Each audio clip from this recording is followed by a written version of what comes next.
Sa pagtatapos ng harana ni Cura, maraming taga-suporta ang humiling ng pagbabalik nito. Bilang tugon, isinagawa ang harana ni Cura, The Best of the Best, isang benefit concert para sa rehabilitasyon ng simbahan at bilang pasasalamat sa mga deboto ni San Antonio de Padua. Gayon din sa mga miyembro ng 1000 Club of St. Anthony of Padua.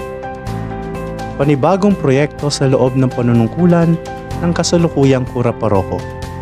Ginanap ito noong ika-17 ng Setyembre, taong 2022 sa loob ng simbahan.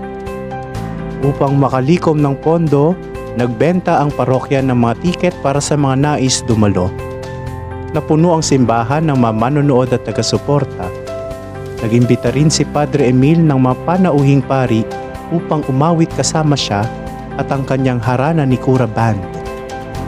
Kabilang sa mga panauhing pari sina Reverendo Padre Romel Cacayurin, Reverendo Padre Reynald Atienza, Reverendo Padre Alberto San Jose, at Reverendo Padre Edwin Lusterio. Makikita sa mga mata ng mga manonood ng live concert ang kanilang kasiyahan. Ang iba ay may hawak na mga banner bilang pagsuporta kay Padre Emil at sa kanyang banda.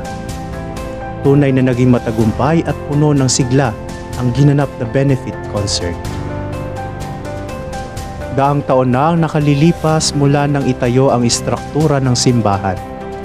May mga bahagi itong kailangang ayusin upang mapanatili itong isang maayos na bahay dalanginan at sentro ng debosyon kay San Antonio de Padua.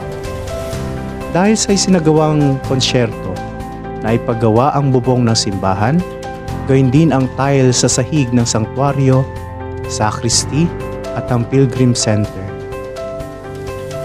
Upang lalo pang mapaganda ang simbahan, dinagdagan ng mga detalye ang interior design nito. Pinintahan ng kulay dilaw at may disenyong lili, ang bulaklak na sumisimbolo kay San Antonio de Padua, ang arko sa pinto ng simbahan, mga haligi, at ang mistulang frame ng mga bintana. Pinintahan din ng larawan ng 4 na ebanghelista, sina San Juan, San Marcos, San Lucas, at San Mateo, ang arko sa may altar. Mas naging kaaya-aya ang simbahan bilang isang bahay dalanginan at sentro ng debosyon kay San Antonio de Padua.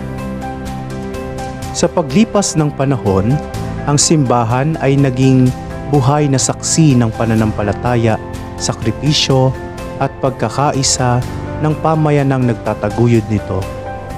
Mula sa simpleng simula hanggang sa pagiging isang ganap na tahanan ng debosyon, ang bawat bato at haligi ng simbahan ay sumasalamin sa pag-ibig ng mga tao sa Diyos at sa kanilang patron na si San Antonio de Padua.